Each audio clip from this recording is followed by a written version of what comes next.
More now on the deadly airstrike on a Ukrainian military base that's left at least 35 dead and nearly 135 injured.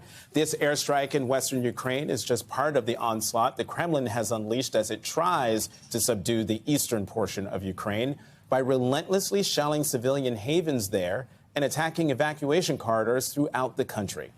Joining me now is MSNBC national security analyst Clint Watts. He's a distinguished fellow at the Foreign Policy Research Institute and author of Messing with the Enemy, Surviving in a Social Media World of Hackers, Terrorists, Russians, and Fake News. Clint, thank you very much for coming to the Sunday show and helping the viewers understand the lay of the land, literally, of what's going on in Ukraine. That deadly airstrike targeting the military base in eastern Ukraine was about 12 miles from the Polish border. Talk about the significance of that attack.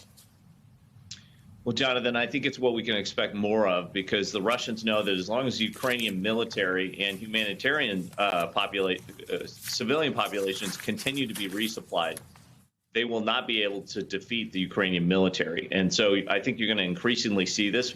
Part of it is because the West has been very vocal about their support for what's going on in Ukraine, which is a great thing, but it essentially will push Russia to try and attack those supply lines all the way from the Polish border all the way into the center of Kyiv. And their siege warfare that we've seen the Russians undertaking, particularly in Mariupol, but also what they're trying to do in Kyiv, it will not work if there is a sustained supply line coming in from Poland. So I would expect to see more attacks further to the west as this continues. Clint, do you think, though, that the Russians are trying to provoke the West, trying to provoke NATO and the United States by launching an attack like this? I don't see it as a provocation, but they're probably trying to establish how far forward NATO and the U.S. will go in terms of helping Ukraine. So they're all about determining what the red line is so they can march right up to it. I imagine Vladimir Putin and all of his deputies are trying to figure out, will NATO ever get into the fight? How far can we push up to that Polish border? The other thing is a lot of the indirect fire, a lot of the missiles that have been coming in, a lot of their aviation attacks have not been particularly accurate. So 12 miles when you're in a fighter jet at 10,000 feet and above, that is an inch or two, in terms of targeting. It's very small amounts. So I'm worried what would happen if missiles were to drift into Poland, how NATO might respond for that. And are they prepared for what they would do if they start seeing munitions landing further to the west and in NATO-held territory? Now, of course, everyone's attention is focused on the capital city of Kyiv and the Russians trying to encircle that city. There are reports that Belarus could commit troops to Russia's war on Ukraine. How would that change the dynamic of the assault on Kyiv? Jonathan, I think it's just straight manpower. If you look at the Russians, no one knows exactly what kind of losses they've taken, but in that northern corridor, we talked about the convoy 2 weeks ago, it's clearly trying to skirt around to the western part of Kyiv and cut it off from the same supply routes out to the west. Essentially, they need more manpower to take a city like Kyiv. It's a large population center. They are taking incredible number of casualties. So they're going to always be looking for reinforcements. And remember, back home inside Russia, the only way to really hide the combat that's occurring in Ukraine and how poorly the Russian military has done to some degree is to not have to call up more troops. And the only way to avoid that is start leaning on allies like Belarus. The Russians will try and lean on them to bring in more troops. You're also seeing calls for fighters throughout the Middle East, particularly Syria and some of the countries that Russia has a strong alliance with. So it will become a manpower issue over time, and that's just so that they can continue to grind towards Kyiv. Well, let's talk more about manpower. The British Defense Ministry says Russian forces are attempting to surround Ukrainian forces in the east as they advance from Kharkiv in the north and Mariupol in the south. Will the Russians be successful, considering, as you were just talking about, it's been a grind, but there's been big resistance among the Ukrainians on the Russians over the last 18 days? So if you see the kind of the cities there that you have Kharkiv down to Mariupol, but also out to Dnipro. Dnipro is a major industrial city. It sits right on the Dnieper River.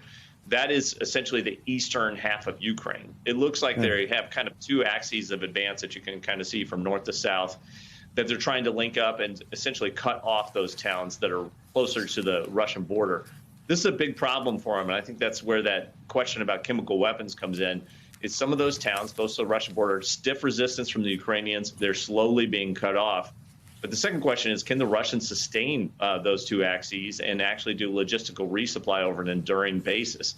I'm not convinced that they can. I think it's really time will tell in the next 1, 2, and 3 weeks whether they can sustain those lines of march and whether actually seal off the eastern part of the country. I worry for the Ukrainians who are in those cities closer to the Russian border, because it is going to be very tough for them. There's not a lot of ways to resupply.